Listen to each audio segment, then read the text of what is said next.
It began as a rumor, saplings refusing to slow. Foresters noticed trunks that should have matured kept stretching upward, rings forming without pause. Within years, pines passed radio towers, oaks rose like monuments, and every horizon bristled with pillars vanishing into haze. At first it felt like wonder. Cities gained green spires, children craned their necks, laughing at crowns lost in clouds. Photographers called them living skyscrapers. Leaders praised infinite forests, symbols of vitality. For a moment, Earth looked blessed. Then came consequences.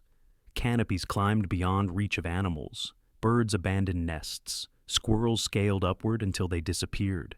Fruit rained unpredictably, smashing roofs, denting cars, bouncing across highways.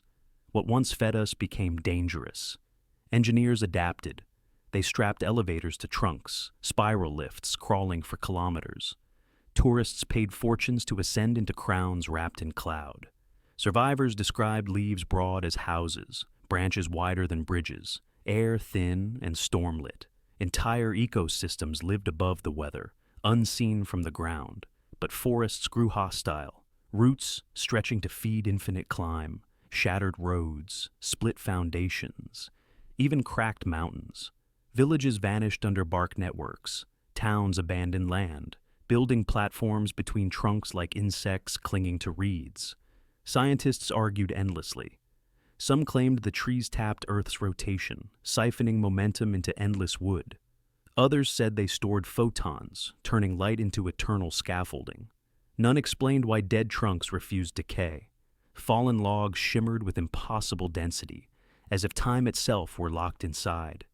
Climate warped. Clouds snagged on branches, raining from halfway to the sky.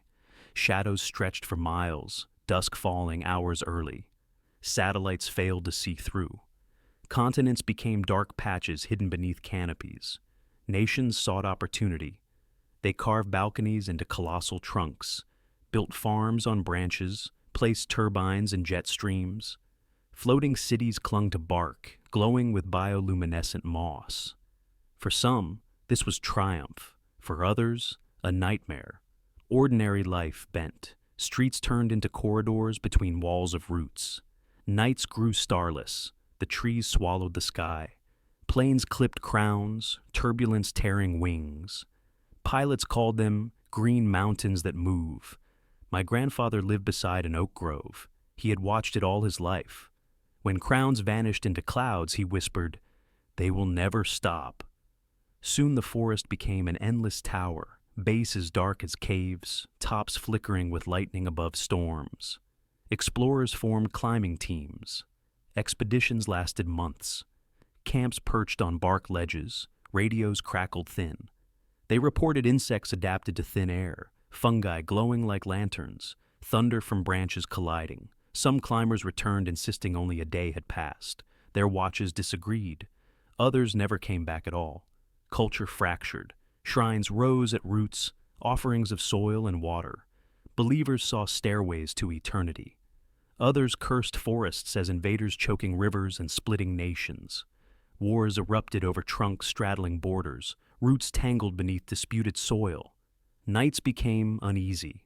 I once stood under a cedar so vast it swallowed fields. Its bark breathed wind like a sleeping giant. Moss glowed faint green. I pressed a hand against it and felt vibration, not sound but a deep hum, as if the earth itself pulsed through wood that had rejected death. We had always known cycles, birth, growth, decay. Now trees defied that rhythm. They promised an upward forever, endless climb through air and storm. Someday their crowns might pierce the stratosphere, then the stars, stitching soil to space. Until then, we live beneath living pillars that never rest. Reminders of our own scale against infinity.